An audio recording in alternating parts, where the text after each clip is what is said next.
Militer Myanmar dulu tega membantai Muslim Rohingya, kini malah mendekatinya setelah lakukan kudeta. Ada udang di balik batu.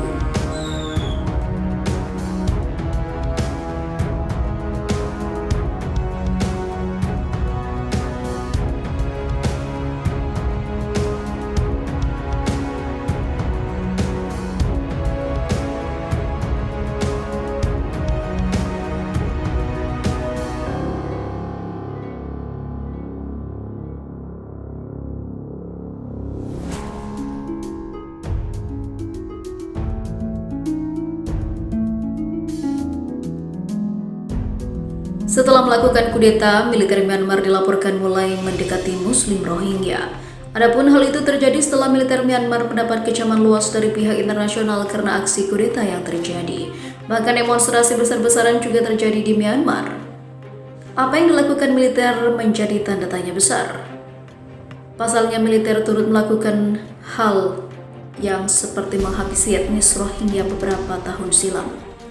Diberitakan intisari dari AsianTimes.com tak lama setelah menggulingkan pemerintahan Aung San Suu Kyi yang terpilih secara demokratis, rezim militer baru mengirimkan surat kepada pemerintah Bangladesh melalui duta besarnya di Myanmar untuk menjelaskan alasan kudeta tersebut. Mereka menjelaskan tentang tuduhan penipuan pada pemilu November 2020 di mana partai Aung San Suu Kyi, Liga Nasional untuk Demokrasi atau NLD menang dengan gemilang. Tawarkan solusi masalah Rohingya. Dikatakan juga dalam surat yang isinya belum dipublikasikan secara lengkap itu, rezim militer juga menyebutkan kemungkinan solusi untuk menyelesaikan krisis Rohingya. Hal itu mendorong Menteri Luar Negeri Bangladesh Abdul Momen yang dikutip oleh Dhaka Tribun pada 6 Februari kemarin mengatakan ini adalah kabar baik dan ini adalah awal yang bagus. Kemudian di dalam negeri bagian Rakhine, Myanmar, beberapa komandan militer lokal telah mengunjungi daerah berpenduduk Muslim di dekat perbatasan Bangladesh dan sebuah kamp untuk pengungsi Rohingya di ibu kota negara bagian Sittwe. Menurut laporan United News Bangladesh atau UNB 5 Februari, para komandan berbicara dengan para tetua Rohingya. Mereka menyumbangkan 500.000 kyat Myanmar atau sekitar $350 dan makanan untuk masjid di Aung Mingkalar Quarter, di mana ribuan pengungsi internal IDP telah mendekam sejak berurusan ataupun kerusuhan komunal antara Muslim dan juga Buddha pada tahun 2012. Kunjungan militer juga dilaporkan terjadi di Mau Dau, kota negara bagian Rakhine yang berbatasan dengan Bangladesh. Para komandan dilaporkan memberitahu Rohingya hal yang sama bahwa bukan militer, melainkan Suu Kyi yang harus disalahkan atas eksodus besar-besaran mereka dari Myanmar ke Bangladesh pada tahun 2017. Belum jelas apakah Rohingya menganggap serius klaim tersebut, namun selama ini diyakini apa yang terjadi pada tahun 2017 adalah kampanye militer di mana Suu Kyi atau pemimpin sipil terpilih lainnya tidak memiliki pengaruh mengingat militer mengendalikan pertahanan, urusan perbatasan dan juga Kementerian Dalam Negeri. Namun laporan UNB menyatakan bahwa Rohingya di kamp-kamp yang penuh sesak di Cox's Bazar, Bangladesh sangat gembira atas berita jatuhnya Suu Kyi. Laporan serupa juga muncul di media Bangladesh lainnya. Pihak berwenang Bangladesh sendiri telah menyerahkan daftar 840.000 orang Rohingya ke Myanmar untuk verifikasi kewarganegaraan. Tetapi hanya 5% dari mereka atau 42.000 yang telah diverifikasi oleh Myanmar dan hampir tidak ada yang dapat kembali karena masalah keamanan yang masih ada menurut AsianTimes.com. Bangladesh yang takut akan radikalisasi di antara para pengungsi muda yang gelisah dan aktivis geng kriminal di antara mereka hingga kini telah memindahkan 5.300 pengungsi dari kamp-kamp yang penuh sesak dan padat di dekat Cox's Bazar di Bhasan Char. Sementara para analis yang berbasis di Yangon berpendapat bahwa sebagian dari tipu muslihat militer mengatakan mereka yang menentang pengambilan militer dan juga kebijakannya dapat dicap rasis atau Islamofobia.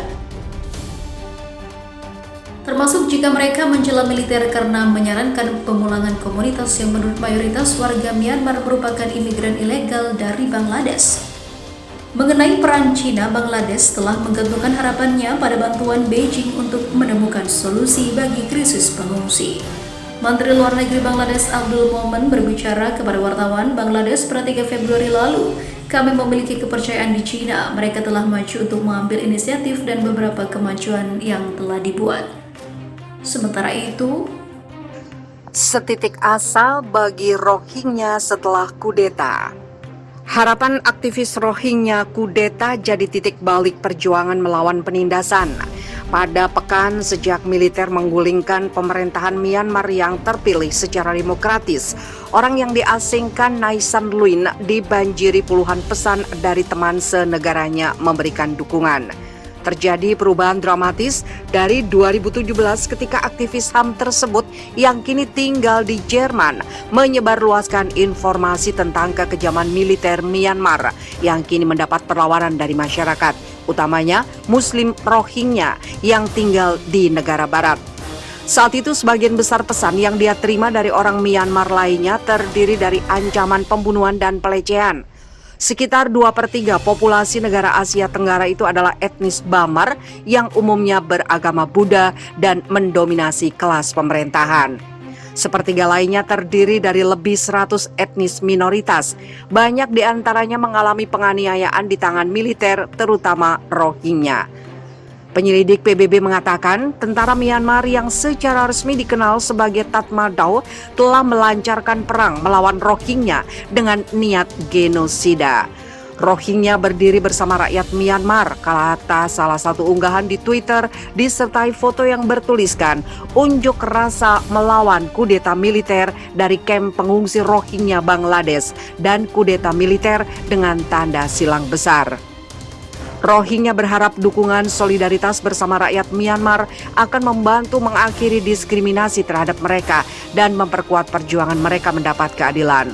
Kami mencoba membangun solidaritas dengan rakyat Burma, kata Nay San Luin dikutip dari Time Selasa 9 Februari. Banyak aktivis Rohingya mendukung gerakan di Myanmar.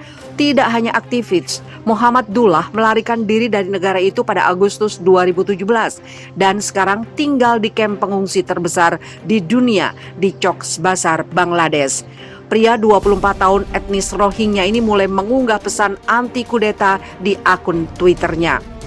Rohingya tidak mendapat dukungan dari pemerintah sipil bahkan pada 2019. Aung San Suu Kyi membela Tatmadaw dalam persidangan di Den Haag dan hanya 2 pekan sebelum kudeta. Pemerintah Suu Kyi mengajukan keberatan awal ke Mahkamah Internasional atas kasus genosida yang dihadapinya.